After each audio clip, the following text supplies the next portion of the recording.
Hi guys, this is Connie, back for some more Connie Reads Charlotte's Web. This is chapter 14, titled Dr. Dorian. The next day was Saturday. Fern stood at the kitchen sink drying the breakfast dishes as her mother washed them. Mrs. Arable worked silently. She hoped Fern would go out and play with the other children instead of heading for the Zuckerman's barn to sit and watch animals. Charlotte is the best storyteller I ever heard, said Fern, poking her dish towel into a cereal bowl. Fern, her mother said sternly, you must not invent things. You know spiders don't tell stories. Spiders can't talk. Charlotte can, replied Fern. She doesn't talk very loud, but she talks. What kind of story did she tell? Asked Mrs. Arable. Well, began Fern. She told us about a cousin of hers who caught a fish in her web.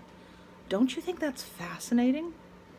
Fern, dear, how would a fish get in a spider's web? Said Mrs. Arable. You know it couldn't happen. You're making this up. Oh, it happened all right, replied Fern. Charlotte never fibs. This cousin of hers built a web across a stream. One day she was hanging around on the web, and a tiny fish leaped into the air and got tangled in the web.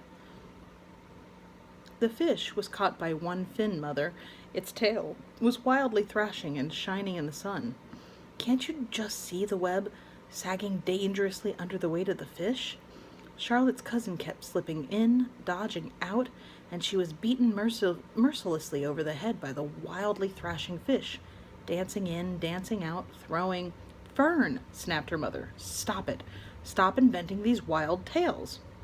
I'm not inventing, said Fern. I'm just telling you the facts. What finally happened? Asked the mother, whose curiosity began to get the better of her. Charlotte's cousin won. She wrapped the fish up, then she ate him when she got good and ready. Spiders have to eat, the same as the rest of us. Yes, I suppose they do, said Mrs. Arable vaguely. Charlotte has another cousin who was a balloonist.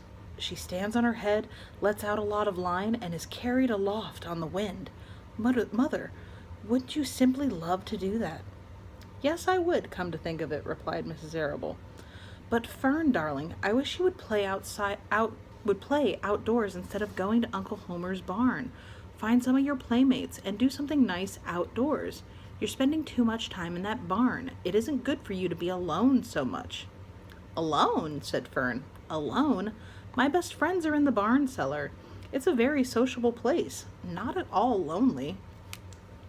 Fern disappeared after a while, walking down the road toward Zuckerman's. Her mother dusted the sitting room. As she worked, she kept thinking about Fern. It didn't seem natural for a little girl to be so interested in animals.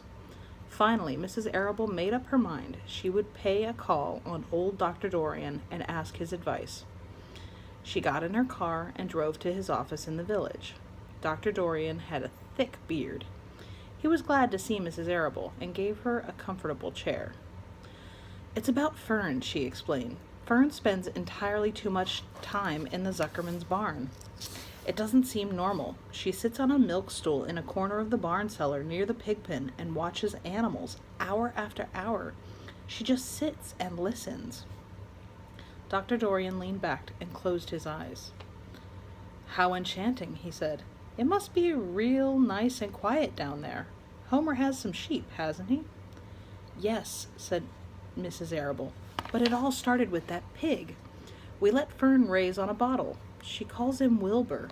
Homer bought the pig, and ever since it left our place, Fern has been going to her uncle's to be near it. I've been hearing things about that pig, said Dr. Dorian, opening his eyes. They say he's quite a pig. Have you heard about the words that appeared in the spider's web? Asked Mrs. Arable nervously.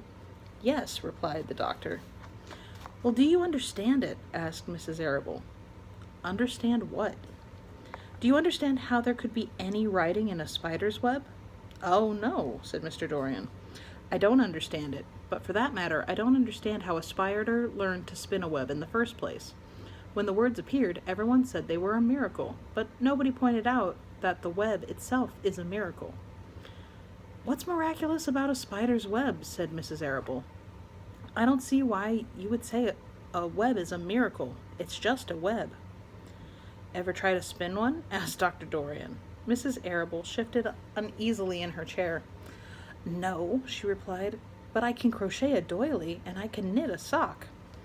Sure, said the doctor, but somebody taught you, didn't they? Pictures. My mother taught me.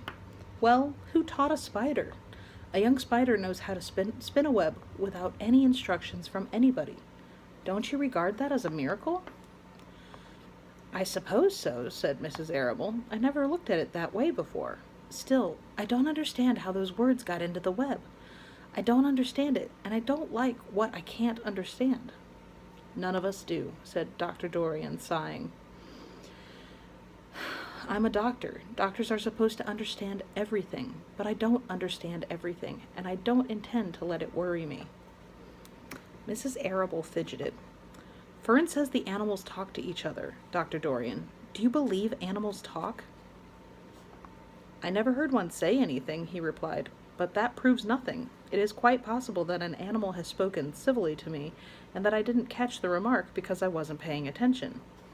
Children pay better attention than grown-ups.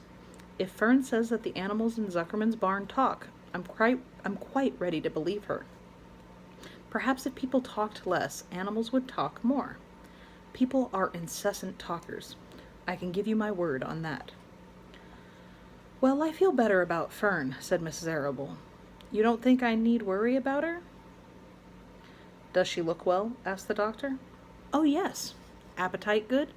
Oh, yes, she's always hungry. Sleep well at night? Oh, yes. Then don't worry, said the doctor. Do you think she'll ever start thinking about something besides pigs and sheep and geese and spiders? How old is Fern? She's 8. Well, said Dr. Dorian, I think she will always love animals, but I doubt that she spends her entire life in, in Homer Zuckerman's barn cellar. How about boys? Does she know any boys? She knows Henry Fussy, said Mrs. Arable brightly. Dr. Dorian closed his eyes again and went into deep thought. Henry Fussy, he mumbled. Remarkable. Well, I don't think you have anything to worry about. Let Fern associate with her friends in the barn if she wants to. I would say, offhand, that spiders and pigs were fully as interesting. I would say, offhand, that spiders and pigs were fully as interesting as Henry Fussy. Yet I predict that the day will come when even Henry will drop some chance remark that catches Fern's attention. It's amazing how children change from year to year. How's Avery? He asked, opening his eyes wide. Oh, Avery, chuckled Mrs. Arable. Avery is always fine. Of course he gets into poison ivy and gets stung by wasps and bees and brings frogs and snakes home and breaks everything he lays his hands on. He's fine. Good, said the doctor. Mrs. Arable said goodbye and thanked Dr. Dorian very much for his advice. She felt greatly relieved. And that's the end of chapter 14. Be careful with that and enjoy, please and thank you, and I will see you for the next chapter. Have a great day. Bye.